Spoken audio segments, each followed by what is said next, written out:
Green Park Coaching Center, All India First Rank, 720 out of 720. Number of students joined MBBS in 2024, 1951. Green Park Coaching Center. Thirukkural. கைவேல் களிற்றோடு போக்கி வருபவன் மெய்வேல் பரியா நகும் என்கின்ற வள்ளுவனுடைய வாக்கு இருக்கு.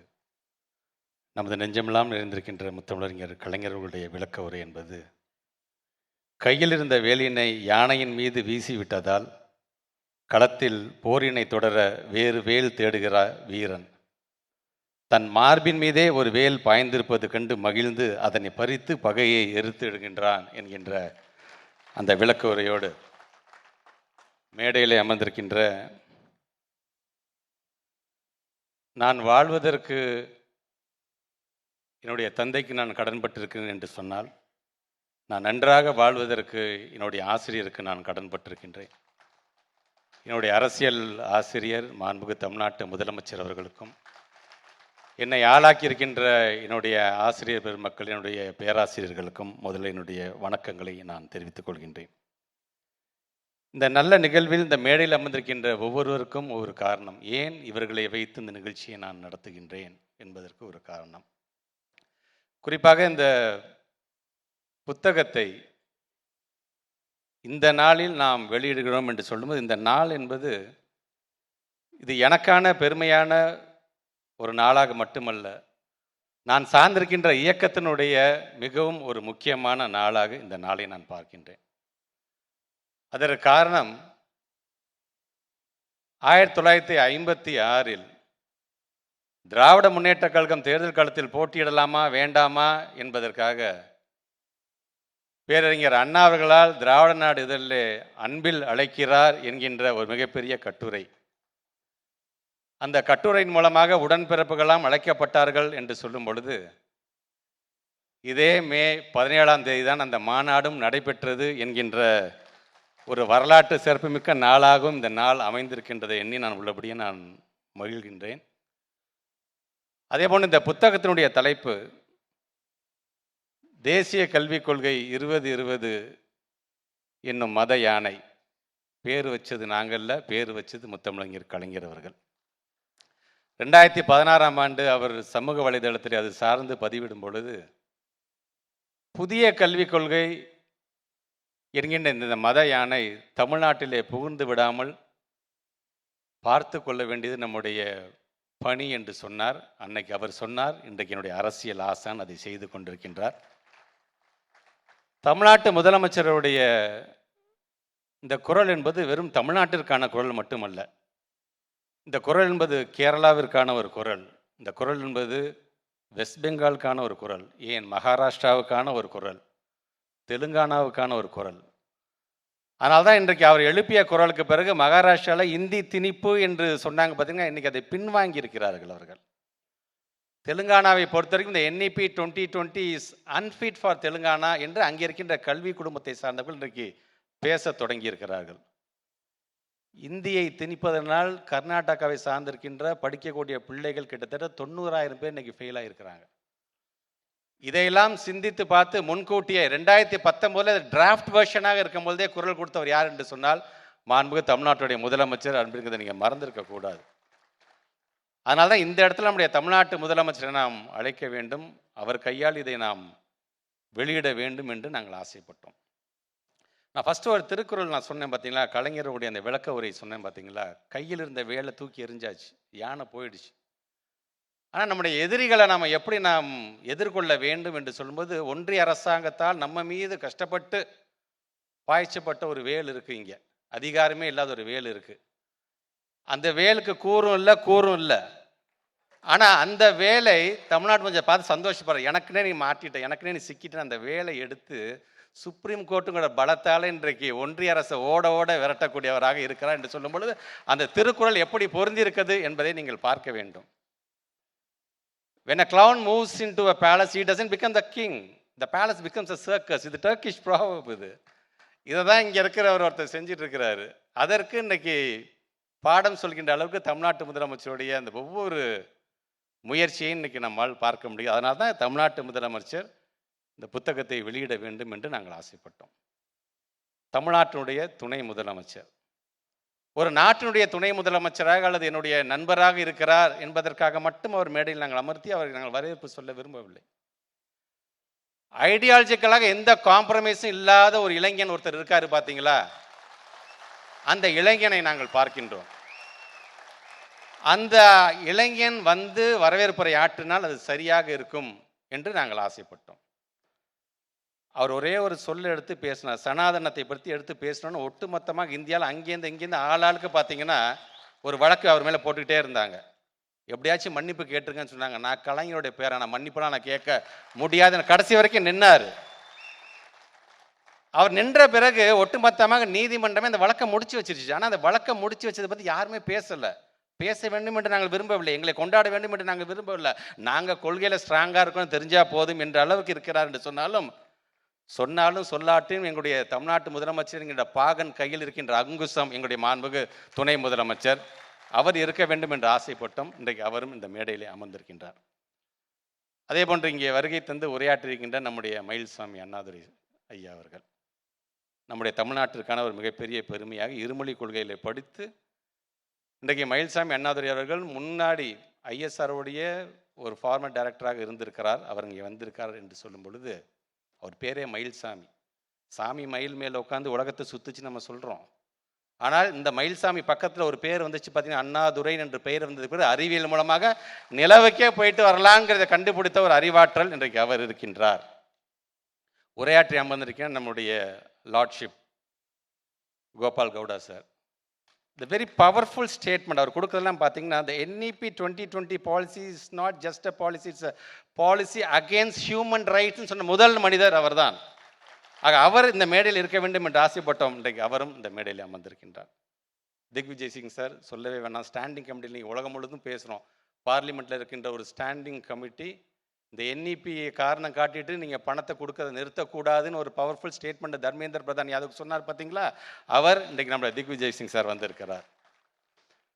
So இந்த ஆளுமைகள்லாம் அமர்ந்து இந்த புத்தகத்தை வெளியிட வேண்டும் என்று ஆசைப்பட்டோம். இன்றைக்கு அது நடந்திருக்குது என்று சொல்லும் பொழுது இது எனக்கான ஏன் நான் எழுதணும், நான் எந்த விதத்தில் இதில் நான் பாதிக்கப்பட்டிருக்கின்றேன் அப்படின்னு அதுக்கான காரணங்களை நான் இதில் நான் சொல்ல வேண்டும்.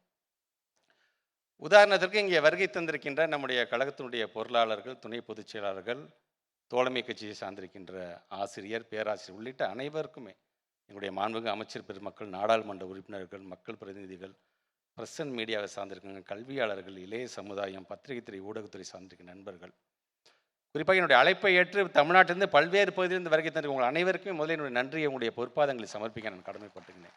இந்த புத்தகம் ஏன் அது ஏதாச்சும் நாங்கள் அரசியல் பேசுகிறோமா? அதில் இந்த புத்தகம் எழுதுவதற்கு என்னென்னலாம் காரணம்? உதாரணத்துக்கு இங்கே உரையாற்றிருக்கிற நம்ம திக்விஜய் சிங் சார் சொன்னது சமக்ர சிக்ஷா அபியானை பற்றி அவங்க பேசினாங்க. சமக்ர சிக்ஷா அபியானாவே இருந்து நம்மளை வழி நடத்தினால் பிரச்சனை இல்லை. ஆனால் அந்த SSA என்பது சாஃப்ரான் ஸ்கிரிப்டட் அபியானாக மாறுது பார்த்தீங்களா? அப்போ எதிர்க்க வேண்டிய ஒரு மிகப்பெரிய கட்டாயம் நமக்கு இருக்கின்றது. அதனால தான் முதல் குரல் தமிழ்நாட்டு முதலமைச்சரிலிருந்து வருகிறது. அந்த SSAல சில ஆப்ஜெக்டிவ்ஸ் சொல்கிறாங்க, 20 அப்ஜெக்டிவ்ஸ் கொடுக்குறாங்க. அந்த 20 அப்ஜெக்டிவ்ல 19 அப்ஜெக்டிவ்ல தமிழ்நாடு டாப்பில் இருக்கிறோம். நம்ம குஜராத்தை பொறுத்த வரைக்கும் 8 அப்ஜெக்டிவ் தான் டாப்பில் இருக்கிறாங்க. உத்தரப்பிரதேஷ், மத்திய பிரதேசை பொறுத்த வரைக்கும் 3 அப்ஜெக்டிவ் தான் டாப்பில் இருக்கிறாங்க. பீகாரை பொறுத்த வரைக்கும் 2 அப்ஜெக்டிவ் தான் டாப்பில் இருக்காங்க. ஆனால் அவங்க எல்லாத்துக்குமே பணம் போயிடுச்சு. நமக்கு இன்னும் அந்த பணம் வரவே இல்லை. சரி, ஏன் இந்த பணம் வரல, எதற்காக நம்மளை வஞ்சிக்கிறார்கள் என்று அந்த ஒரு வேகம், அந்த ஒரு தாக்கம். சரி, இந்த புத்தகத்தை எழுத வேண்டும் என்று சொல்லும்போது ஒரு சில விஷயங்கள் நம்ம கையில் வருது. நான் இங்கே நம்முடைய நாடாளுமன்ற உறுப்பினர்களாக நாங்கள் பேசும்பொழுது பீஸாவை பற்றி சொல்லுவாங்க. PISA is nothing but programme for international school assessment. நான் கூட ப்ரெஸ் மீடியா கான்ஃபரன்ஸில் பேசும்போது சொன்னேன், நாங்கள் அந்த அளவுக்கு நாங்கள் திங்க் பண்ணிட்டு இருக்கிறோம். கவர்மெண்ட் ஆஃப் இந்தியா அதில் பார்ட்டிசிபேட் பண்ணுறதுக்கு யோசிக்கும் பொழுது தமிழ்நாட்டை சார்ந்துக்கிற எங்கள் பிள்ளைங்க மேலே இருக்கின்ற நம்பிக்கையில் நாங்கள் பார்ட்டிசிபேட் பண்ண வேண்டும் என்று நாங்கள் ஆசைப்படுகின்றோம். ஆனால் எது என்னை எழுத வச்சிச்சு? பட்டதாரியாக வந்துட்டா நீ பக்கோடா விற்கலான்னு சொல்கிறாங்களே, அவ்வளோ பெரிய நாடாளுமன்றத்தில் நின்றுக்கிட்டு பக்கோடா வர்சஸ் பீஸா மாதிரி இன்றைக்கி ஆயிடுச்சு. இன்றைக்கி NEP 2020 நீங்கள் சொல்கிறது நாங்கள் சொல்கிற மதையானைங்க மாதிரி. ஆக பிள்ளைங்கள் ஒரு காலத்தில் பக்கோடா விற்ற அந்த ஜென்ரேஷன் இருக்கின்ற பிள்ளைகள் பட்டதாரியாக வேண்டும் என்று ஆசைப்படுகிறார் தமிழ்நாட்டுடைய முதலமைச்சர் அவர்கள். ஆனால் நீங்கள் என்ன பண்ணுறீங்க? ஏன் பட்டதாரிகள் பக்கோடா வித்தா என்ன என்று நாங்கள் எல்லாம் நம்பக்கூடிய மிகப்பெரிய நாடாளுமன்றத்தில் ஒரு முக்கிய அமைச்சர் நின்று பேசக்கூடிய அளவுக்கு இருக்கின்றது. நல்லா தெரிஞ்சுக்கோங்க, வேர்ல்டு எக்கனாமிக் ஃபாரமை பொறுத்த வரைக்கும் இன்றைக்கி பல்வேறு ஃபைண்டிங்ஸ் இருக்குது. மிக விரைவாக 80 மில்லியன் ஜாப்ஸ் மூடப்படும், டிஸப்பியர் ஆகிவிடும். 90 மில்லியன் ஜாப்ஸ் புதிதாக உருவாக்கப்படும். அப்படி உருவாக்கப்படும் போது இப்போ இருக்கிற எஜுகேஷன் அதுக்கு ஆப்டாக இருக்காது. எஜுகேஷன் நம்ம அப்டேட் பண்ணிக்கிட்டே இருக்க வேண்டும் என்று அது சொல்லுகிறது. பட்டதாரியாக இருக்கக்கூடியவர்கள் 40% பேர் 40% தான் ஸ்கில்லே இருக்கு. அவன் வேலைக்கு சேரும் பொழுது அந்த 40% 100% மாக்க வேண்டும் என்று தமிழ்நாட்டு முதலமைச்சர் இன்றைக்கு எதற்காக பல்வேறு திட்டத்தை கொண்டு வந்துட்டு இருக்கிறாரு. ஆக இதை 40% 100% ஆக்கிடுறதுக்கு அந்த பணியை நாங்கள் செய்வோமா, அல்லது மதத்தின் பெயரால் உங்களுடைய கோட்பாடுகளை உள்ளே நுழைக்க பார்க்கறது, அல்லது மொழியின் பெயரால் அரசியல் செய்ய பார்க்க உங்களுக்கு நாங்கள் கவுண்டர் கொடுத்து எங்களுடைய எனர்ஜியை அங்கே நாங்கள் வேஸ்ட் பண்ணணுமா நாங்கள்? ஆக இதையெல்லாம் உணர்ந்த காரணத்தினால்தான் இது போன்ற ஒரு புத்தகத்தை எழுதி நம்முடைய மக்களிடம் எடுத்து சொல்ல வேண்டும். இப்போ என்இபி நீங்கள் பற்றி நீங்கள் என்ன பேச சொன்னீங்கன்னா அதில் இருக்க 8.5A என்ன சொல்லுகிறது, 4.3 என்ன சொல்லுகிறது, 4.32 என்ன சொல்லுகிறது, 4.17 என்ன சொல்லுகிறது, 4.18 என்ன சொல்லி என்னால் முழுமையாக சொல்ல முடியும். கிட்டத்தட்ட 39 செக்ஷன்ஸ் நமக்கு தேவையில்லாத செக்ஷன்ஸ் உள்ள நுழைச்சிருக்கிறாங்க. அதனால தான் இங்கே அவங்க பேசும் பொழுதெல்லாம் சொன்னது போல் அதில் இருக்கின்ற அமைப்புகள்லாம் யார் யாரெல்லாம் உள்ளே நுழைஞ்சு அதில் இந்த வேலையை செஞ்சுருக்காங்க, என்இபி 2020 நீங்கள் எழுதியிருக்காங்க, தயவுசெய்து நீங்கள் பார்க்க வேண்டும். நம்முடைய ஆசிரியர் ஐயா வந்திருக்காரு, விடுதலையில் எப்போ பார்த்தாலும் 51AH சொல்லி சயின்டிஃபிக் டெம்பர் எல்லாத்துக்கும் வர வேண்டும் என்று கான்ஸ்டியூஷன் சொல்லுதுன்னு சொல்கிறாங்கல்ல. ஒவ்வொரு குடிமகனும் அறிவியல் சார்ந்த குடிமகனாக மாற வேண்டும் என்று சொல்கிறாங்க இல்லையா. அதை எந்த அளவுக்கு இன்னைக்கு மூடி மறைக்கக்கூடியதாக அந்த என்இபி 2020 இருக்கிறது என்பதற்காக இதை நாங்கள் சொல்கின்றோம். ஏபிவிபின்னு சொல்கிறாங்க, அது ஒரு சங்கம்.